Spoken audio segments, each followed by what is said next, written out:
Welcome back to the Crypto is Key conversation. I got a lot I want to get through in this video, so I'm going to try to be quick and concise. We're going to be looking at some video footage from Johnny Deaton, kind of giving his perspective on what's going on with the Ripple versus SC case and his standing prediction within the case. Also going to be taking a look, quickly looking at his thread here in regards of this class action lawsuit that came about just recently.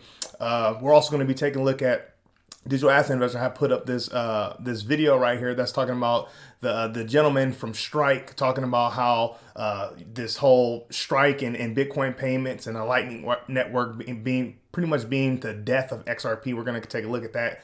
Also, a quick little video from Link to in their little interview panel they had here with a little bit of brief insight from Johnny Deaton.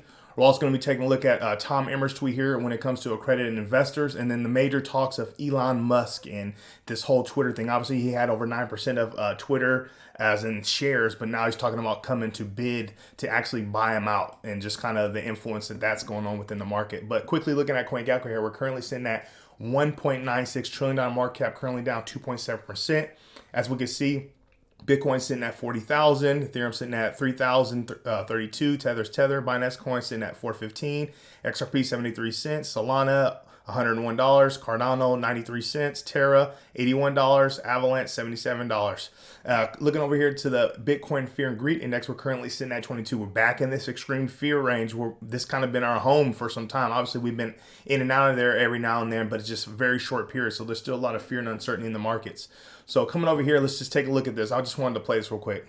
I believe the chances of Judge Torres or the Second Circuit reversing her. But before I go into that, so obviously, if you guys have been paying attention to what's going on with the case, a massive win and Ripple's position in the case had came about when the judge had given, I would think it was like a re order of the SEC demanding them to release the 68 drafts of the Hinman speech and all corresponding commentary that was a part of that. So that was a huge win. So now I think the SEC has 14 days to set an appeal to Judge Netburn, I think, if I'm not mistaken, the judges. So they have 14 days to appeal, and he's pretty much talking about what the dynamics can be like within this 14-day period, and then what happens if the appeal gets denied or the motion gets denied, and what his prediction is in regards of settlement. So let's take a listen in. Are slim to none. And so ultimately, as I predicted, and I'm standing by that prediction, I don't believe the SEC wants to turn over these documents, guys. I really don't. There's something in there. And I was wrong. I had tweeted that there were 52 drafts. I learned there were 68. 68 edits, 68 drafts with lots of commentary. What of an opinion. Yeah. What are the chances that XRP came up, right? Even if it is simply, what about XRP? Well, shouldn't you include XRP? Maybe someone suggested that XRP was equally sufficiently decentralized as Ethereum, and or maybe less gas fees. But yeah, and they're debated. That's all great for Ripple, right? Because it hands the fair notice defense on a silver platter. It shows that the SEC, who are allegedly the experts, that if they can't make up their mind whether XRP is the security, how in the world could Brad Garninghouse and Chris Larson be reckless in it? And so it's a great result. Ultimately, I said that I believe that the SEC will be forced to settle the case. And I said that I would expect it to be within 90 days of Judge Torres affirming Judge Netburn's decision. So, yeah, I mean, if his prediction's right, I mean, we could be in that July range if everything goes according to kind of what he's predicting, which would be absolutely massive for the XRP community. So coming over here, so there was, let me come up here real quick. So Eleanor Terry had put it up, said a class action lawsuit has been filed against former SEC Chairman Jay Clayton and his former Director of Corporation Finance, Bill Hinman, for treacherous interference in the XRPL network users' valid business expectancy in the XRPL network. So there's a gentleman, let me make sure I get his name right. I think it's Fred. So there's an attorney that's pretty much front running this class action lawsuit. And it was kind of like the talk of the town. I think it was yesterday. But anyways, I don't want to go over Johnny Deaton's full thread because it's long. I highly recommend you go in and read kind of his insight on it, but I just wanted to touch on these few points here. He says the complaint alleges, quote, Homer and Willie, Homer and Willie, the speech outside of the scope of their employment with the SEC, but we know there are 63 emails and 68 drafts and edits and comments from many other SEC employees. There are other issues that concern me, but the bottom line is I fear that there are possible other reasons for rushing this lawsuit and using language it did, meaning like calling them Homer and Willie. What those reasons are, I don't know. And he says, after all the hard work that myself and Power Oversight, Digital Asset Investor did, so all the people, all the community members just kind of, fighting the good fight he's talking about, and all the other slews have contributed, I will hate to possibly see some judge dismiss the case and hurt our future case. Fred's threat said no investigation is coming. Although one may not be coming very soon, he hasn't been privy to the progress made in convincing some that certain inquiries not to be made. So he says, my fear is that I run into someone saying to me down the road, quote, didn't a federal judge look at this and throw it out? With all that said, of course, I hope my concerns do not come true. I hope Fred is confident he will be taken serious, and his judge will allow discovery. So he comes out here and he says, I hope he has research and case law ready to defend the qualified and sovereign immunity challenges. Anyways, those are my thoughts. To be candid, as amicus counsel, I needed to make sure that this lawsuit isn't conflated with what we are attempting. So I think that's absolutely massive and powerful for him to actually put that education out there, because I know a lot of people were all hoorahing about, the tweet thread that had came out from Fred about what's going on with this updated class action lawsuit. So hopefully, there is no issues, and hopefully they're not, going about this the wrong way in regards of rushing this thing out, which can then in turn, hurt what's going on with the Ripple versus SC case and the precedent that is setting. So moving on here, Digital Asset Investor said, remember that time the kid, founder of Strike, got on stage at Bitcoin Miami 2022 and made some announcement, and all of a sudden, all the Bitcoin maxis were screaming about the death of XRP at Bitcoin's hands. I do. God bless him. So take a listen into this.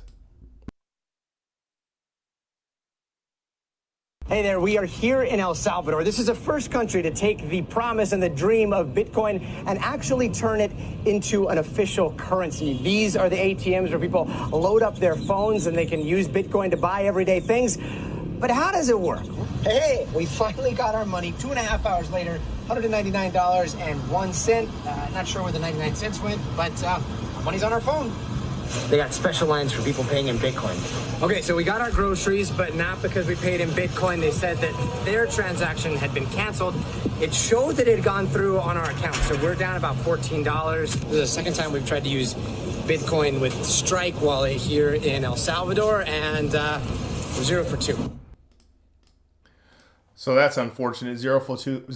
So I'm going to skip this here. Pretty much they're talking about, it says, once this Ripple versus SC case is over, the ability to be able to get Ripple shares and invest in it is going to be slim to none, pretty much. Johnny Deaton has his perspective, and he's pretty much saying that, let me go ahead and play this one. This one's pretty quick. As far as I look at price, I see XRP at, 70 cents, and I know that that's suppressed, right? How far it's going to go, I'm not sure. I just know that it's suppressed, and you know how to analyze equity and pre-IPO shares, and I know you have all your matrices and you're experts at it. I look at it like this. How often, we talk about Ripple, how often does a company in Ripple's position buy their own shares back, before they IPO? That's extraordinary. Normally, that's not considered a great use of capital, but Ripple, how confident do they have to be to value their shares, their company at $15 billion, and buy back, that round C of funding that they received while you're trading it at what, $8 billion valuation on your platform? Yeah. Right. Yeah. That's they bought it back. Yeah. To me, that's a screaming buy there. If you're That's a screaming buy. So obviously that's super massive and super positive. So coming over here, Tom Emmer says the SEC accredited investor regulations are absurd. Gatekeeping wealth creation is un-American. Americans are smart enough to make their own financial decisions, but Chairman Gensler thinks he knows better. Absolutely. And we've talked about this time and time on this channel. I'm not an accredited investor, and there's certain things, certain opportunities, whether it be like a startup or whatever the case is. I don't have the ability to invest in that. But the crazy thing is I can go to a casino down the street or wherever, and I can go to Vegas and go to a casino and blow away all my life savings, with no issues. But because I'm not an accredited investor, I can't invest in certain things, which is completely absurd, and it is un-American, which is crazy. That those laws need to change, and just Gary Gensler and them shouldn't have the power to tell us what we can invest in and what we can't. We work hard to make our money. We pay our taxes. The little bit of money we have left over, we should be able to do with it what we want. Just like blowing it off on, alcohol or, people that, smoke or whatever the case is, or even, going, like I said, going to Vegas or going to casinos, blowing their money on the casinos. It's like, okay, so why can't I invest in certain things that so-called accredited investors are the only ones that are able to invest in, which is nuts. Long story short, it's absolutely ridiculous. I want to end on this. Elon Musk, it says, Elon Musk endeavors to buy Twitter, but will reconsider position if rejected. So I think he put up let me come over here. I think it showed right here. CNBC, yeah, 43 billion. There was a bid on it for Twitter. Obviously, he had like over 9% of the shares, which made him the top shareholder. And there was a lot of conversations about him potentially being a part of the Twitter board, to kind of make some differences and influence kind of what's going on and having an impact. CNBC says Elon Musk says he's not sure he'll be able to buy Twitter after 43 billion bid, teases a plan B. And then coming over here, it says Elon Musk's top priority for Twitter includes cutting down on crypto scam tweets. So regardless of, whatever his strategy is, I mean, this is kind of crazy that he's really coming out to try to buy this thing outright. Curious to see, how things are going to turn out in regards of, his influence on Twitter and whether he'll be able to buy it out or not. And it's crazy that him as an individual is just kind of throwing money out there like that. But we know Twitter is a massive platform in regards of, crypto stuff, whether it's negative from scams or just positive news updates and updates on projects and, keeping tabs on certain, blockchain technology companies and so on.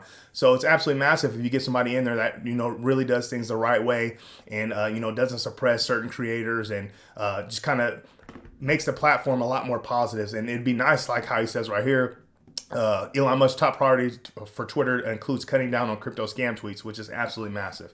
Anyway, sorry guys, I was rushing through this one. I got to get my kids going to their my in-laws' house. They're hanging with their grandparents tonight. But with all that being said, stay strong out there. Be safe.